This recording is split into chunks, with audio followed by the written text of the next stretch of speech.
타이어 스루프 타임즈 2024년 1월 29일 파트 2를 진행하도록 하겠습니다.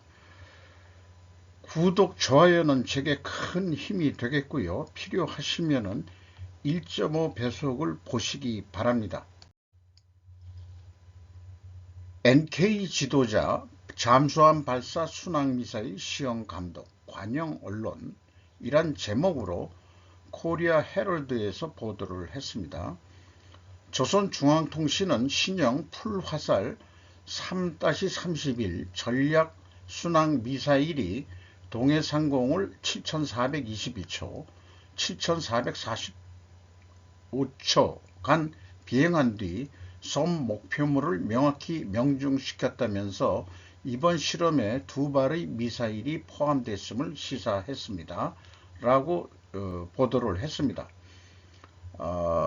해군 무슨 장성인 모양인데요.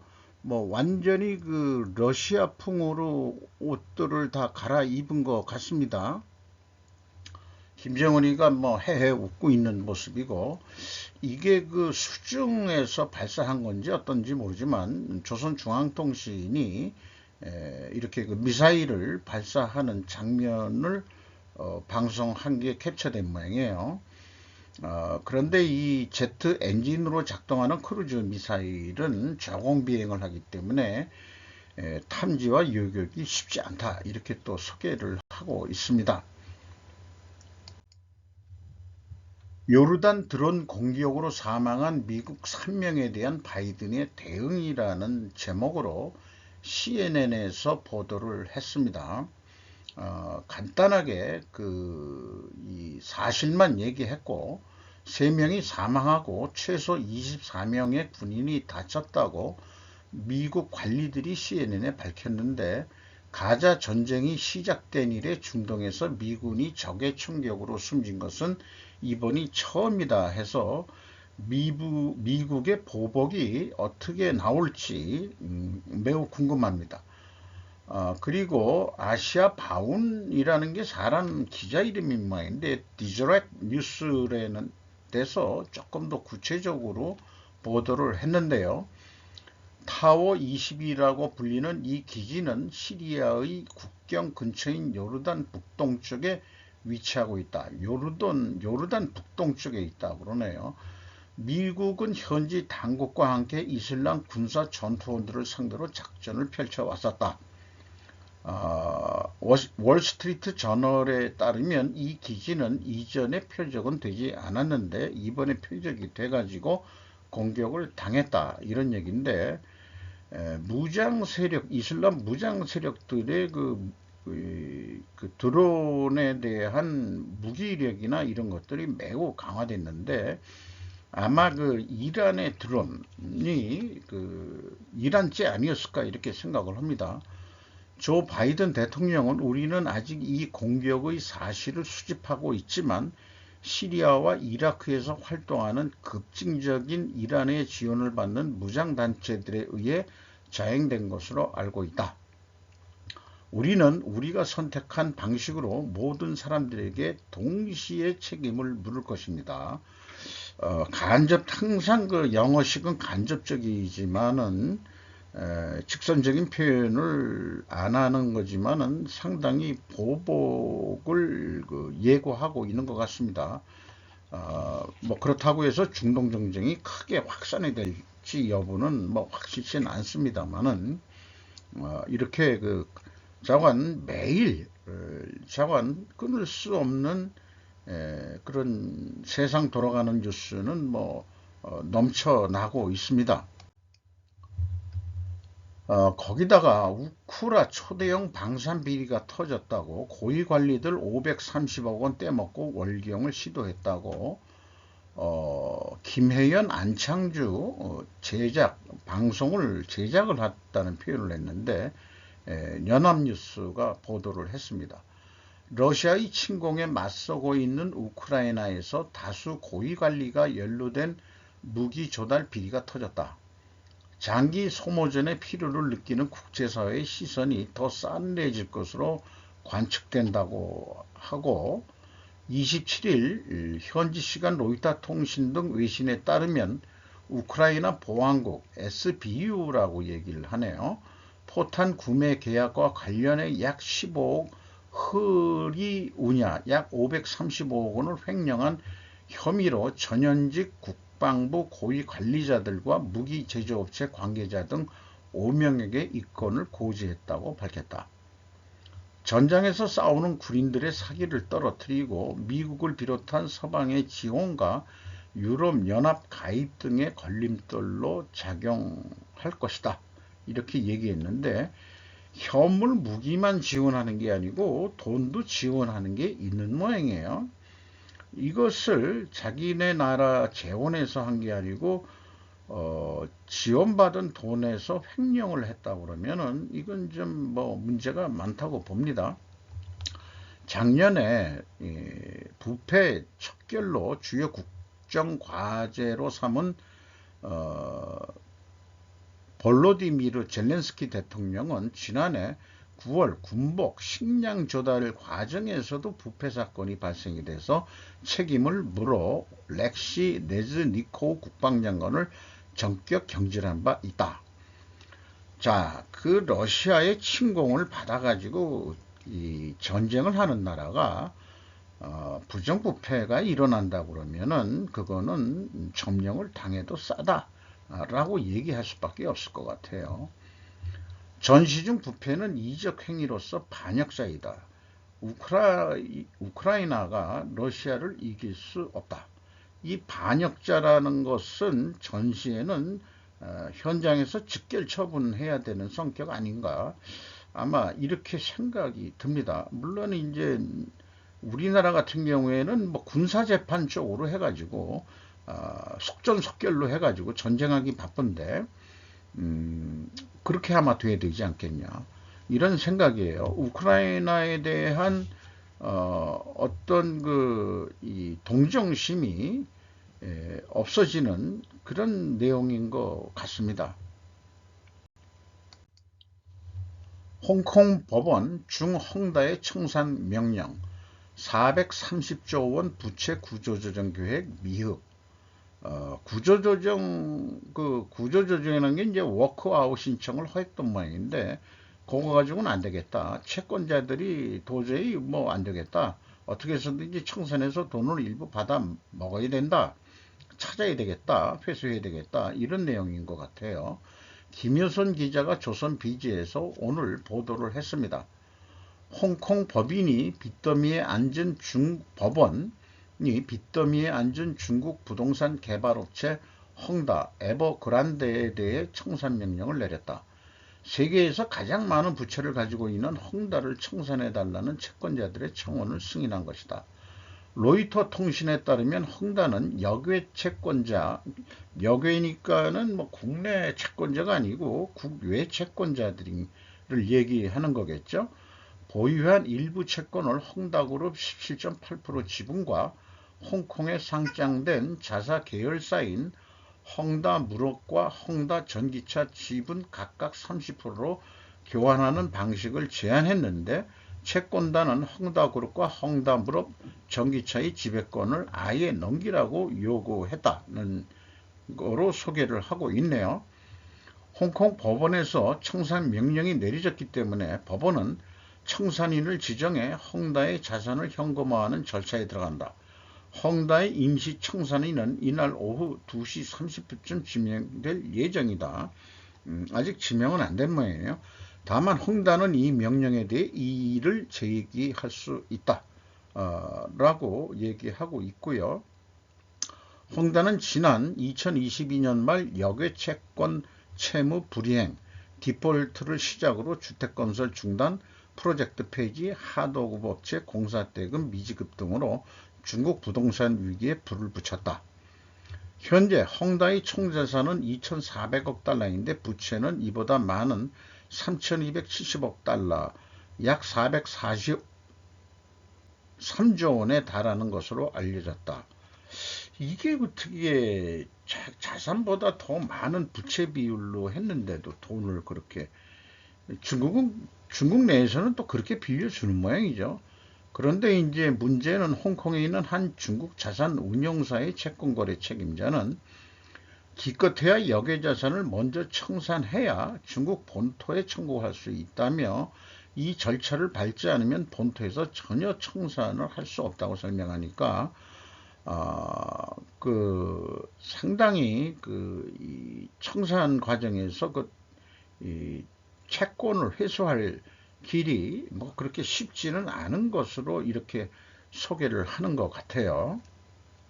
그리고 뭐 전기차에 대해서 뭐 이 정부 보조금이 있다 그러니까 중국도 뭐 너나 나나 다 전기차 생산해 가지고 지금 망한 게도 많다 그러죠. 지금 전기차를 중국이 세계 시장을 지배한다고 하지만은 살아남는 데는 BYD하고 뭐 어디 두 군데 정도가 향후 살아남을 거고 나머지는 다 파산할 거다. 그러니까 이 헝다그룹에서 하는 전기차 이런 것도 사실은 실질적인 내막으로는 별 볼 일 없는 기업 아니냐 이런 의견도 있었던 거로 제가 기억을 하고 있습니다.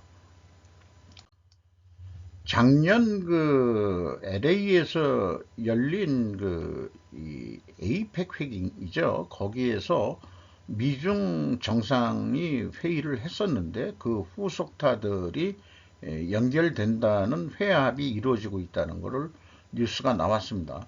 미중 손잡고 합성마약 펜타닐 확산 방지 나선다. 이제 본격적으로 뭐 다른 여러 가지 무역 문제도 있지만은 펜타닐 마약이 이제 본격적으로 의제에 올라온 것 같습니다. 이서구 기자 파이낸셜 뉴스에서 보도를 했는데요.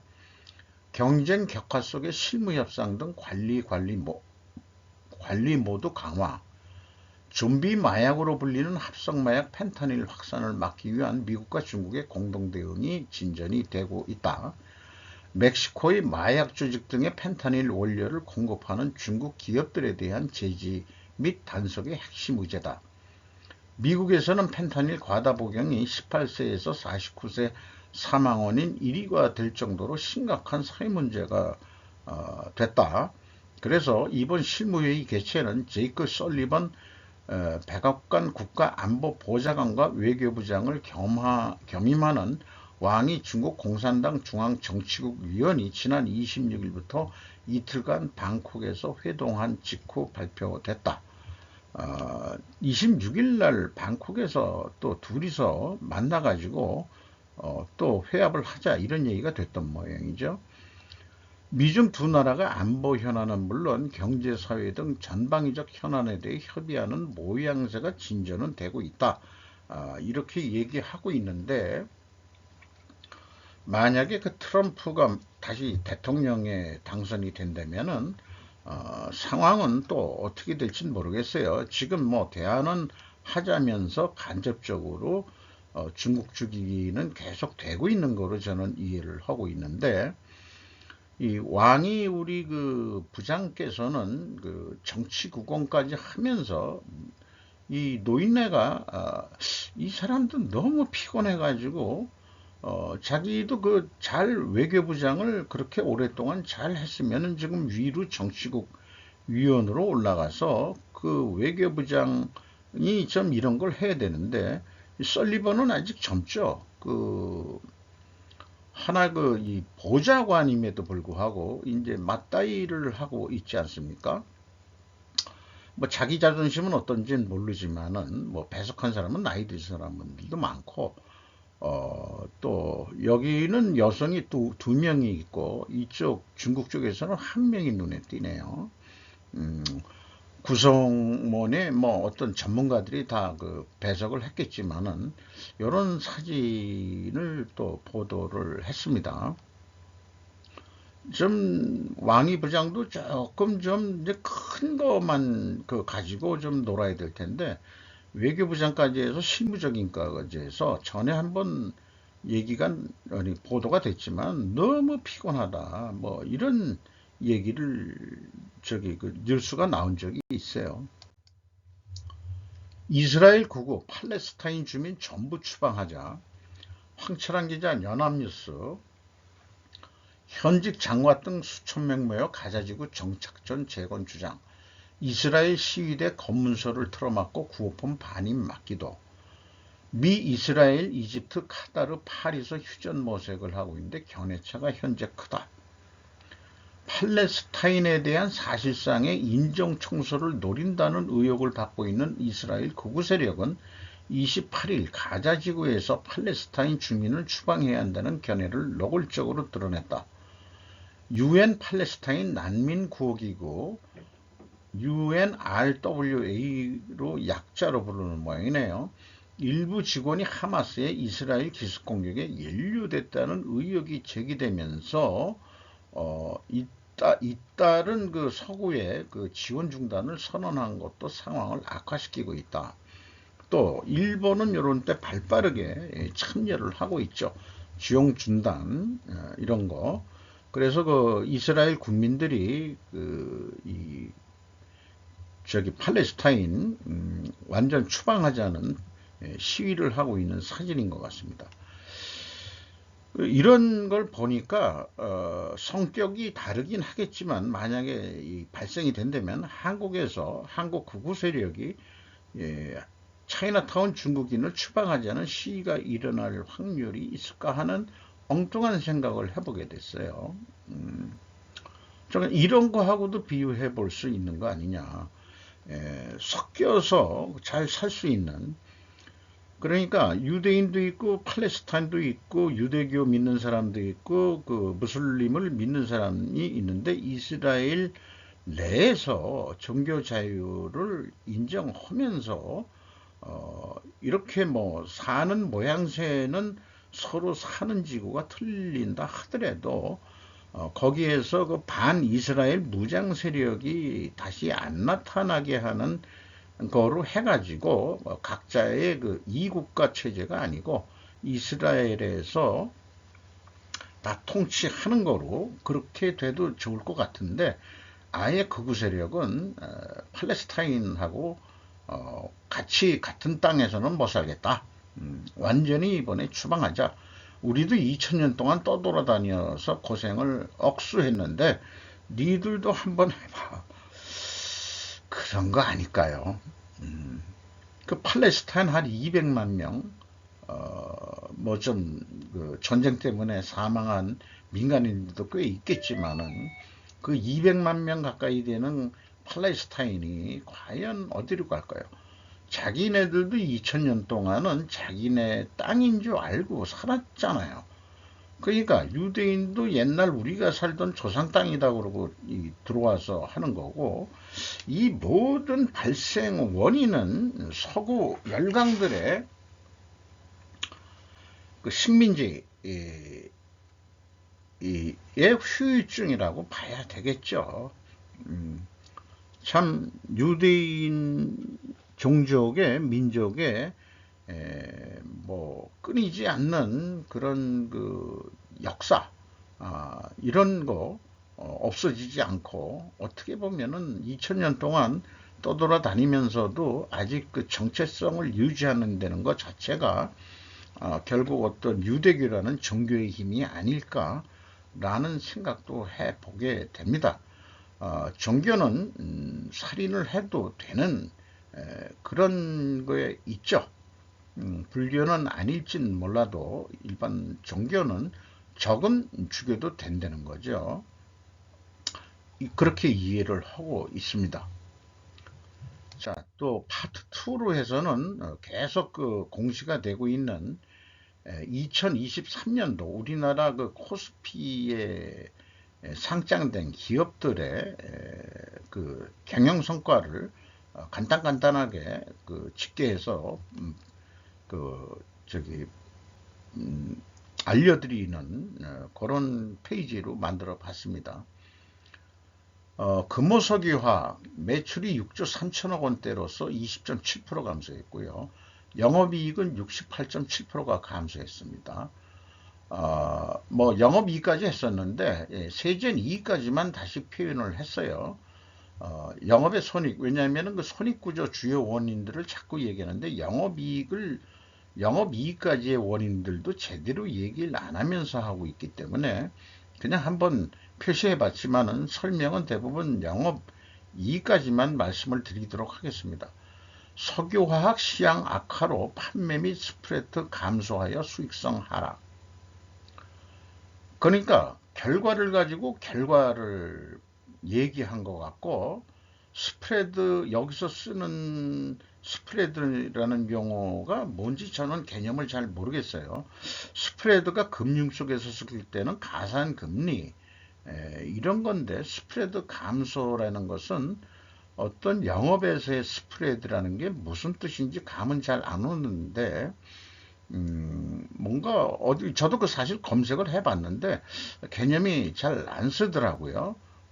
기업에서 그 수익성이 하락했다 그러면은 가상금리 때문에 그렇다는 얘기인지 잘 모르겠습니다. 대상 매출이 4조 1천억 원대로서 0.6% 증가했고, 영업이익은 거꾸로 12%가 감소했습니다.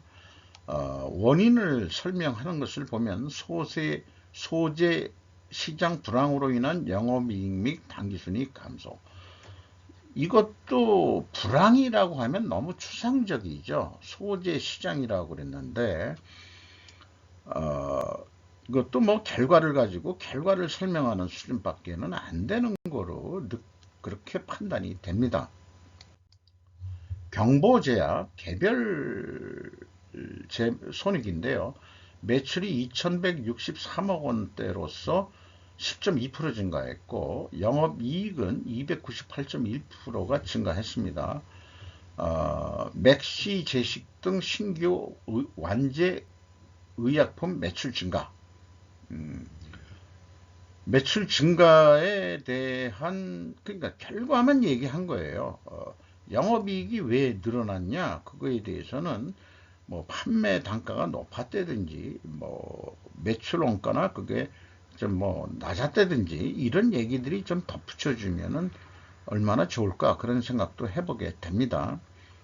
대한제강 매출이 1조 4,400억 원대로서 32.4% 감소했는데, 영업이익은 47.2%가 감소했어요. 그 원인 설명은 전년 대비 시황 악화에 따른 철근 시장이 뭐 안 좋아서 그 감소했다. 그런데 여기 표현에는 판매 수량 및 단가 하락이다. 그러니까 이 매출 하락에 대해서는 수량도 감소했고 단가가 하락을 했다. 그래가지고 영업비용은 어차피 있는 거니까 좀 적게 그 감소했다는 얘기는 사실 매출 원가가 올랐다는 얘기죠. 뭔가 그 원재료 가격은 올라갔을 거라고 그렇게 추정이 되죠. 그래서 이제 영업이익이 47.2%인데 나름대로 이런 표현들이 좀 나와야 된다고 생각합니다. 수량도 줄었고 단가도 하락을 했다. 그러면은 그 철근 가격이 그동안에 건설업체들이 철근 가격 올려서 뭐 아파트 가격 올려야 된다 뭐 이런 얘기했는데 2023년은 해당이 안 될 것 같습니다. 원재료 가격이 올라서 뭐 그 대부분 그 외주 공사비 단가가 올라서 건설회사들이 안 좋았겠죠. 건설사들이 아직 눈에 잘 안 띕니다. 그 공시되는 게. 산화페인트공업 매출이 6,313억 원으로서 2.3% 감소했는데 영업비용을 더 줄였죠. 그럴 경우엔 영업이익이 늘어납니다. 매출이 감소해도 영업이익은 증가할 수 있다는 것을 보여주는 샘플이기도 하겠고요. 하란 글씨로 제가 표현했는데 유가 하락 및 비용 절감 노력 등에 따른 원가 개선으로 이익이 증가했다. 나름대로 원재료 가격의 하락 및 그 다음에 자기네들 비용 절감 이래서 여기 영업비용을 줄였다. 매출이 감소했는지는 모르지만 그래서 그 이익이 증가했다. 이렇게 하니까 나름대로는 지금까지 그 설명한 원인에는 보다는 조금 더 합리적으로 그렇게 그 표현을 한 것 같습니다. 롯데정보통신 매출이 1조 2천억 원대로서 14.2% 증가했는데 영업비용이 적게 증가했죠. 그러니까 영업이익이 66.3%가 증가했는데 그러면 무슨 원인이냐? 그러면은 매출 증가에 따른 이익 증가다. 이런 경우 빨간 글씨로 표현했는데 결과를 가지고 결과로 얘기하는 것 같은 거죠. 이런 것은 좀 성의가 없다. 이렇게 보여집니다. SK바이오팜 매출이 3,549억 원으로서 44.2% 크게 증가했고 영업비용은 뭐 크게 증가를 안 했죠. 그랬는데 영업 손실이 크게 줄었어요. 71.7%. 영업 손실이 71.7%. 이런 경우 영업 손실이 줄면은 보통 영업 손실 개선 이렇게 표현을 하죠. 그 원인을 엑스코프리라고 미국 매출 및 영역 매출 성장으로 인한 손익구조 개선이다. 그러니까 매출이 증가해 가지고 손익구조는 개선이 됐는데 아직까지 이 영업비용 손익분기점을 못 넘기고 있다. 이런 얘기죠. 조금 더 좀 구체적인 설명이 있었으면 더 좋았을 것 같아요. SHD라고 이름은 좀 많이 들어봤는데 이게 이제 그 철강 회사 같습니다. 매출이 소규모 철강 회사 같아요. 1063억 원으로서 15.1% 감소했고 영업이익은 95.3%나 크게 감소했습니다. 결산서상으로 6억 7,300억이면은 실질적으로는 뭐 적자일 확률이 높습니다. 철강 경기 침체로 인한 이익 감소. 철강 경기 침체로 철강 경기는 자기네들도 철강 제조업체인데 그냥 철강 경기라면은 철강의 수요가 줄어들었다는 얘기겠죠. 그래서 매출이 감소했고 그 다음에 이익도 감소했다 그러는데 여기 보면은 영업비용이 4.9%뿐이 줄이질 못했으니까 결국 매출 원가가 상승했을 거예요. 원재료 가격이 더 올랐다든지 또 판매 가격이 어떠냐. 그러니까 한마디로 제가 그 얘기하는 것은 상식적으로 그 쉽게들 얘기하면은 판매 가격이 올랐다 내렸다 그거 하나 하고 원재료 가격이 올랐다 내렸다 이것만 얘기해도 되는 거 아니냐 이런 얘기예요. 뭘 고차원스럽게 그 추상적인 용어들을 쓰면서 그 얘기 이 잘난 척하는 용어들이 다른 표현이 유식한 척하는 그런 용어들의 주요 원인 설명이 뭐가 좋겠느냐 이런 얘기죠. 대원전선 매출이 5,154억 원으로서 8.4% 감소했는데 영업비용을 더 감소시켰으니까 매출이 감소해도 이익은 880%나 증가가 됐어요. 자, 회사는 원인을 동가, 구리값 안정적 운영에 따른 원가율 소폭 하락. 자, 무슨 얘기인지는 감은 잡았어요. 근데 그 구리 가격을 자기네들이 안정적으로 운영했다? 그러면은 자기네 판매 가격을 안정적으로 운영했다는 얘기인지, 그건 나중에 아마 그 전선만 들어가는 게 아니고 피복 같은 경우에는 전선 피복 같은 경우에는 나동선도 있지만은 그런 원료 가격도 있을 것 같고요. 어쨌든 구리값 안정적 운영했다라고 얘기를 하고 있네요. 그리고 원가율이라는 게 이제 매출 원가인데 매출 대비 그게 소폭 하락했다. 그러면은 요게 한 1.9%, 1.1% 차이가 나죠. 요걸 빼보면은 그래서 원가율이 내려갔다 하는 얘기는 뭐 원가 절감을 했다는 얘기나 마찬가지겠네요. 진양산업 매출이 872억 원으로서 4.2% 증가했고 영업이익은 52.8% 증가했어요. 오래간만에 매출 증가 뭐 이런 것보다는 생산 공정 개선으로 생산 수율이 증가했다. 그리고 나머지는 뭐 종속기업 주식 투자 처분 이익으로 이 세전이익이 크게 늘어났다 이런 얘기죠. 영업의 손익이 22억, 그러니까 영업이익보다 영업의 이 손익적인 이익이 22억이나 크게 증가한 것으로 이렇게 소개를 하고 있네요. SG글로벌 이름 이게 뭐하는 회사인지 글로벌이니까 무역회사인지 잘 기억이 안 납니다만은 매출이 966억 원으로서 42.7% 증가했고요. 영업이익은 66억 원으로서 전년도 영업손실에서 무려 558.2%나 전환이익이 발생이 됐습니다. 생산 물력 회복에 따른 매출액 증가와 영업이익 당기순이익 흑자 전환했다고 그러는데 생산 물량 회복이 원인인지 결과인지 그게 헷갈립니다. 그러니까 자기네가 그 생산하는 대로 다 팔릴 수 있다는 얘기인지요. 생산량을 많이 해도 다 팔 수 있다는 얘기인가? 그러니까 이 생산 물력 회복은 잘 팔릴 것 같으니까 더 생산을 했다든가 뭐 이런 게 있어야 되는데 무조건 생산만 하면 된다는 식으로 생산 물량 회복이 원인으로 얘기하기에는 인과관계 표현이 조금 좀 어눌한 거 아닌가 이런 생각이 들어가요. 노루 오토 코팅, 자동 코팅이라고 이해가 됩니다. 매출이 3,792억 원으로서 96.2%나 크게 증가했고 영업비용 적게 증가했으니까 영업이익이 216.5% 증가했어요.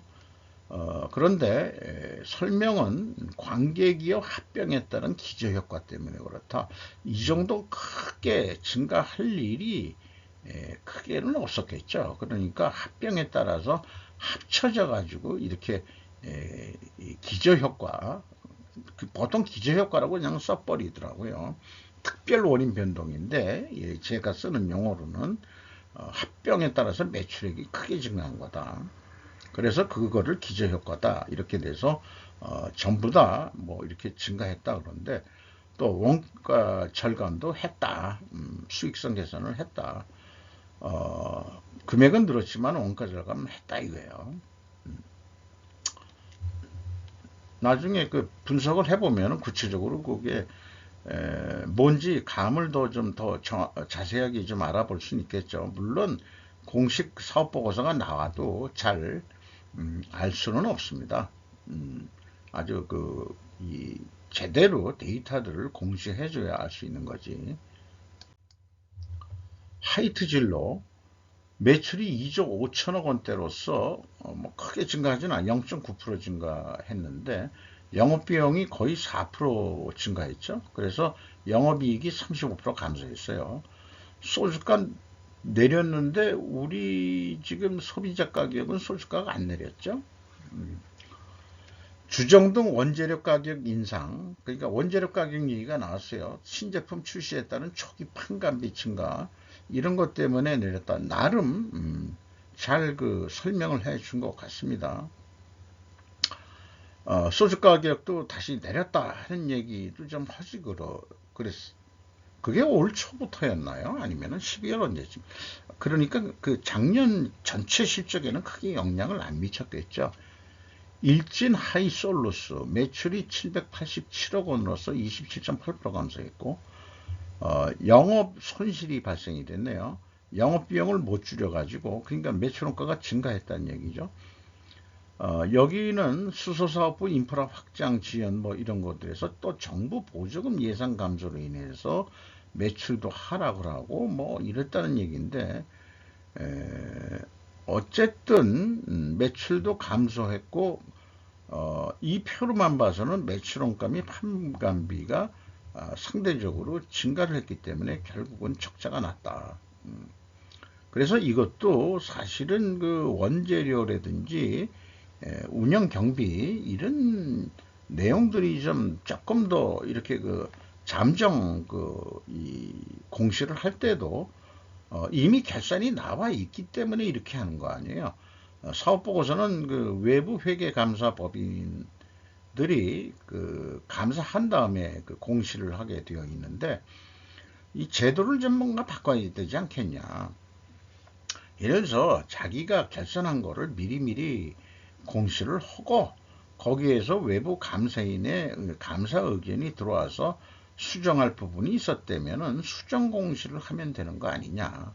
저는 그렇게 생각하는데, 이거, 그런 지금 현재 제도는 사실 주주가치 제고에는 좀 어울리지 않는 거 아니에요?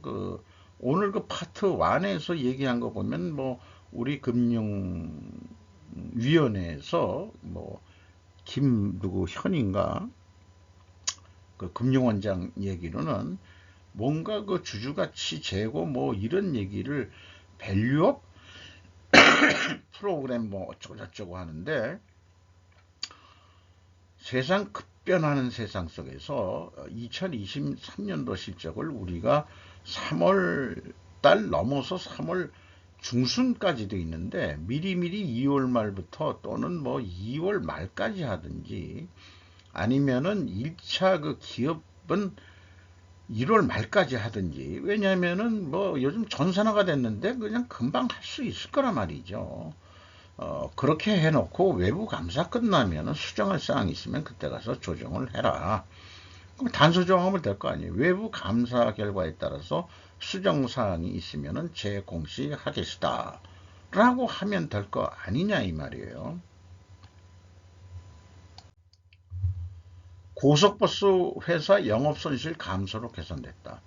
자, 지금 두 군데 회사가 눈에 띄는데, 매출은 증가들을 했고요. 그 다음에 영업비용이 적게 증가했으니까, 아직도 그런데 영업비용들이 더 많아가지고 계속 적자인데, 동양고속은 5억 4,900만 원, 조금만 더 노력을 하면 손익분기점이 올라갈 것 같아요.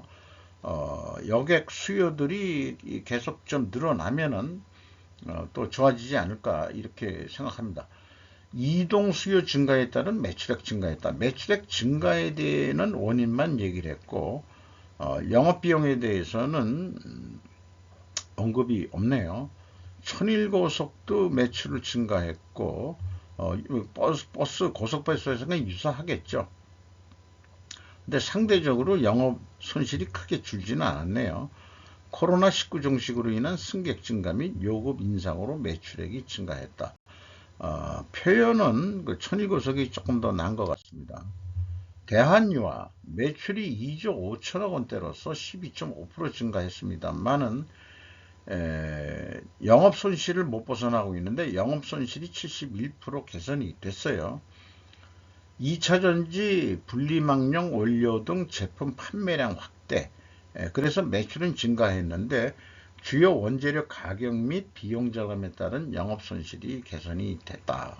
이렇게 영업 손실인데 전체적으로는 판매 가격이 또 안 좋은 것 같습니다. 매출이 이렇게 증가했는데도 판매 단가도 좀 얘기를 해줬으면 좋을 것 같았는데, 정건당 바이오 개별인데요. 매출이 1,600억 원대로서 2.8% 증가했는데 영업비용이 더 증가했죠. 그러니까 영업손실이 더 증가를 해버렸어요. 36%로. 신사업 임산 비용 등 일회성 비용이 많이 들어갔고, 그 다음에 이제 뭐 또 이 영업손실, 당기 순손실 증가 결과만은 또 얘기를 하고 있습니다. 마지막으로 SM 그룹에 대한 뉴스가 나왔는데, 회생기업 쓸어담는 SM 그룹, 범현대가 노현정 남편 건설사도 가져간다. 이런 제목을 김종용 기자 조선비즈에서 했는데, 이런 표현을 하면은 눈에 좀 더 띄긴 띄겠죠. 근데 이 회사는 이름도 별로 안 들어보는 회생전차를 밟고 있는 중인 HNINC. 영어 이름을 할 바에는 차라리 영어로 그냥 이렇게 쓰면은 우리가 지금 더 읽기 좋지 않나요? 그렇게 생각하는데, 이거 읽으려고 그러면은 더 오히려 어려워요. 이렇게 HNINC, 요거 INC는 회사 인코퍼레이션의 회사라는 약자구나. 금방 이해할 것 같은데 한참 들여다봤어요. 자관 SN그룹은 안 좋은 기업들 쓸어 담는 거로 계속 기업 확장을 해 나가고 있다. 이런 얘기를 하고 있는 거고, 부실기업 인수해서 탈바꿈하고 있다. 재계순위 30위까지 올랐다. HDC 현대산업개발하고 이제 맞먹는 순위라고 소개를 하고 있습니다. 이 SM그룹이라고 해서 처음에는 SM에서 이수만의 SM인 줄 알았어요. 그게 아니고 삼라인데, 그럼 삼라도 아닌데, 그러니까 3의 그 A만 빼고 SM이라고 한 건지, 이게 사실 무슨 이니셜의 약자인지 저도 매우 궁금합니다. 여기로 그 시작을 했다는 거예요. 연고지는 전라남도를 비롯해서 전국 각지에서 일었던 아파트 붐에 큰 성공을 거뒀다. 이렇게 소개를 하고 있고, 자관 건설회사들 계속 그 인수합병을 통해 가지고 돈을 아파트 건설에서 얼마나 벌었는지 이렇게 기업을 키워왔다는 거예요. 여기에는 표현이 안 됐지만은 계속해서 그 후로도 경남 기업도 그 인수를 하고 그런 소개를 하고 있습니다. 마치도록 하겠습니다.